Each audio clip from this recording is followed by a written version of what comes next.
नमस्कार, आपण पाहत आहे भांडा फोड न्यूज. एका दमात भ्रष्टाचारी कोमात. सोशल मीडिया, कर्जबाजारी, गुन्हेगारी, सट्टेबाजी, चोरी, मटका, जुगार, दारू, सावकारशाही, न्यायाच्या प्रतीक्षेत प्रशासन. भांडाफोड न्यूज. एका दमात भ्रष्टाचारी कोमात. सांगलीत चाललंय तरी काय? 15 दिवसात 3 खून. वायरमनसह कोणाकोणाची झाली हत्या. सांगली जिल्ह्यातील जत तालुक्यात खुनाचे सत्र थांबण्याचं नाव घेत नसल्याने संपूर्ण जिल्हा हादरला. गेल्या 15 दिवसात तालुक्यात पाठोपाठ 3 खुनाच्या घटना घडल्याने नागरिकांमध्ये भीतीचं सावट निर्माण झालं आहे. काही दिवसापूर्वी कोसारी येथे दादासू यमकर यांचा अपहरण खून झाला होता. त्यानंतर संक येथे महावितरणचे वायरमन संतोष कुमार बिरादार यांचा मध्यरात्री गोळ्या चढून संपवण्यात आलं होतं.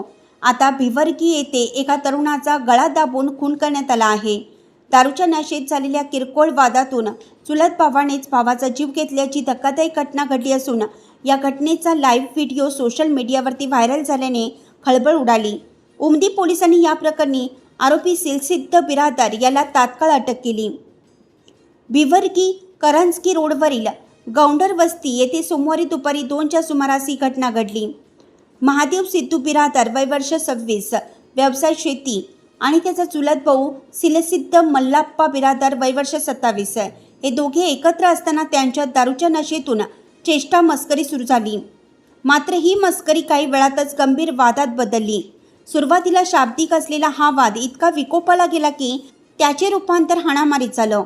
दोघांमध्ये जोरदार झटापट सुरू झाली आणि रागाच्या भरात सिलसिद्धने महादेववर हल्ला केला. यावेळी उपस्थितांमध्ये आणि सोशल मीडियावरती व्हायरल झालेल्या व्हिडिओमध्ये ही थरारक घटना कैद झाली आहे, ज्यामुळे परिसरात दहशतीचं वातावरण निर्माण झालं आहे.